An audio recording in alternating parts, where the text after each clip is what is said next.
দেখুন, চেয়ারম্যানরা যদি না থাকে বা কাউন্সিলররা যারা জিতেছিলেন তারা সবাই কংগ্রেসের চিহ্নে জিতেছিলেন, কংগ্রেসের প্রতীক চিহ্নে জিতেছিলেন এবং তারা শুধু নিজের দল বদল করেছেন। মানুষ কিন্তু আমাদের কংগ্রেসকে যেভাবে আশীর্বাদ করেছেন, আজকের দিনেও কালিয়াগঞ্জের মানুষ, রায়গঞ্জের মানুষ, ডালখোলার মানুষ এবং ইসলামপুরের মানুষ, 4টি মিউনিসিপ্যালিটির মানুষই কিন্তু আমাদের কংগ্রেসকেই আশীর্বাদ করছেন, দোয়া করছেন এবং সকলের একটাই বক্তব্য যে দল বদল করে কেউ চলে গেছে, কিন্তু আমরা কিন্তু আমাদের সঙ্গে কথা বলেও জানি এবং আমরা কিন্তু দল বদল করি যে আমরা।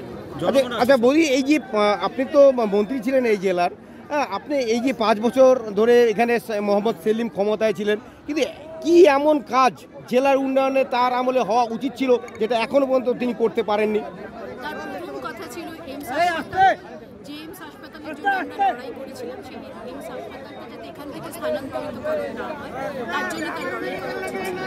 এবং কালিয়াগঞ্জের জন্য একটা বড় জ্বলন্ত উদাহরণ, যেখানকার এক্সপোর্ট জোনটা যেটা প্রায় ফাইল রেডি হয়ে গিয়েছিল ইউপিএ 2-র সময়, সেটা কিভাবে আবার নিচে তলিয়ে গেল সেই বিষয়টা তার লড়াই করা উচিত ছিল।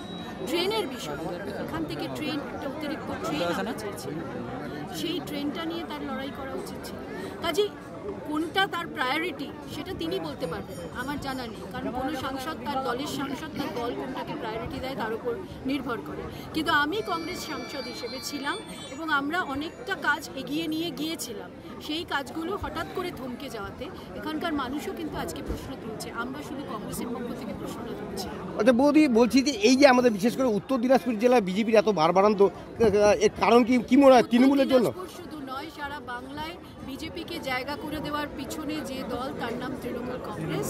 এবং এখন আজকের দিনেও আমি বলবো যে ওপরে মোদি এবং নিচে দিদি, তাদের মধ্যে একটা হাত ধরাধরির ট্যাসিট আন্ডারস্ট্যান্ডিং আজও আছে এবং আমি একটু অবাক হব না যদি দিদি কোনো সময় ভোটের নির্বাচনের পরে তার সিবিআই আটকানোর জন্য মোদিজিকে সাপোর্ট করে। আচ্ছা, লাস্ট প্রশ্ন বৌদি, লাস্ট প্রশ্ন, এবার ইলেকশনে কি হতে পারে? পশ্চিমবঙ্গের রেজাল্ট কি মনে হচ্ছে?